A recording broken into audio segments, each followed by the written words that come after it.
Happy New Year, and welcome to the craziness that lives inside my head.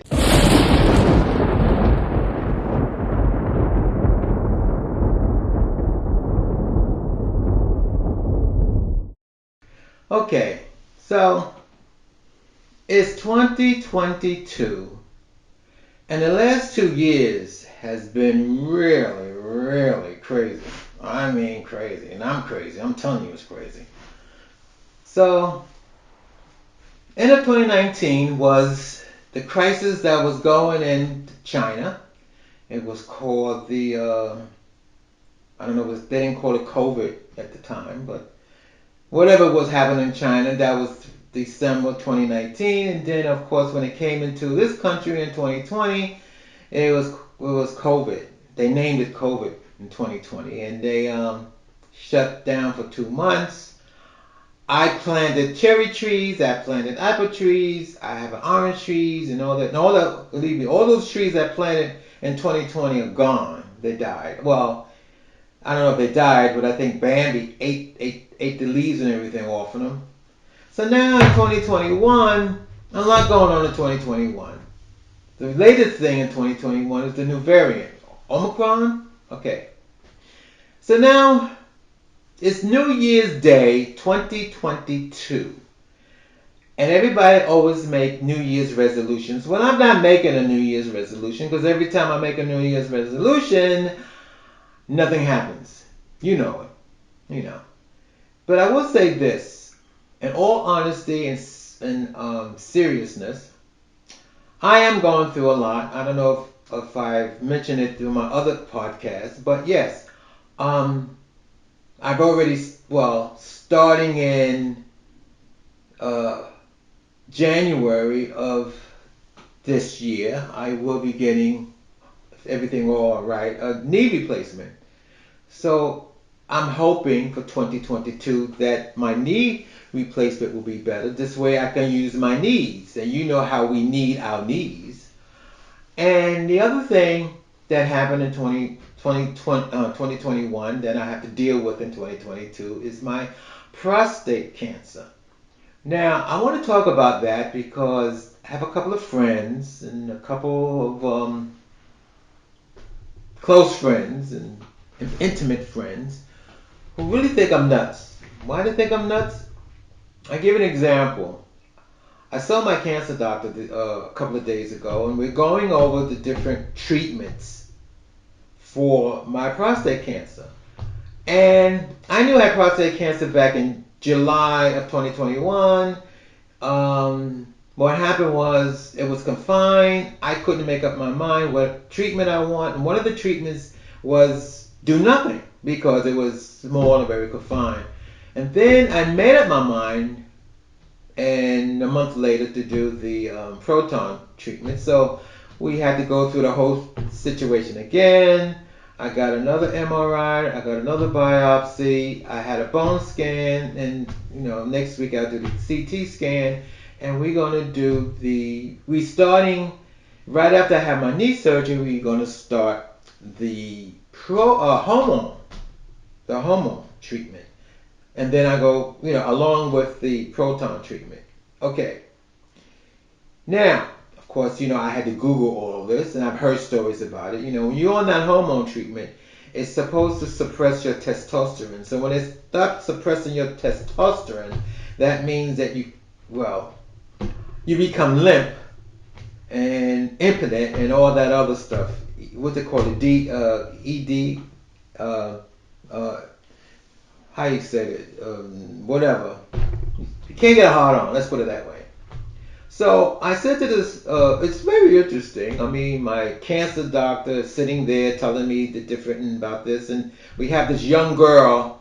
I guess that's his assistant. She's typing away on her, on the computer, and I looked at her. I was kind of embarrassed, even at my age. You can't be too embarrassed. And I said, "Oh hell with her."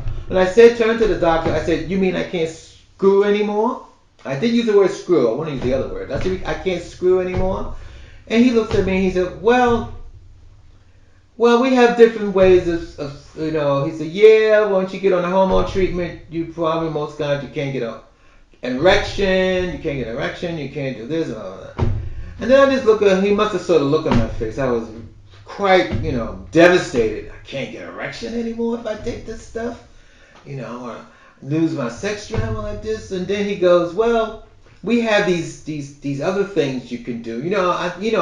Was it penile this and they have the pump and all that. And I said, no, I ain't doing all that. I don't want all that. If I can't do it naturally, I guess I just won't do it. So my friends, and I told this to my friends, and they think, they say to me, well, it's your life. You be alive. And I'm like, oh, well, you worried about the sex part. And I look at them and I said, well, is it life is supposed to be isn't it the quality of life? You know how I don't want to say my situation is that drastic. Thank God and thank the higher power and thank the universe. It's not that drastic so far. I mean, they so much quartered in time is confined. But the thing is, taking these drugs, and not just this drug. I mean, I know guys who've taken high blood pressure drugs and they can't perform. Luckily for me, I never had that problem. And I know guys take other. I know I had an ex-lover who was taking. I didn't know this after he passed away. He was taking. Something with his heart. He was taking his heart medication, and there was a lot of times he couldn't get a hard on. That's not why we broke up. So just so you know. But the thing is, quality of life, and I think I did a podcast on quality of life. Okay, no, sex isn't everything. And I'm going to be honest with you. I've been saying that for years, especially in the 70s. I said, sex isn't everything.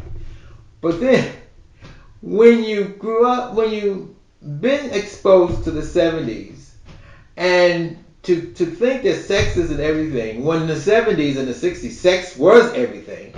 And all of a sudden, you get to an age. Now, some guys my age, I have a lot of friends who are older than me, and they be like, well, sex is this and sex ain't nothing. And I'm looking at them like, are you crazy?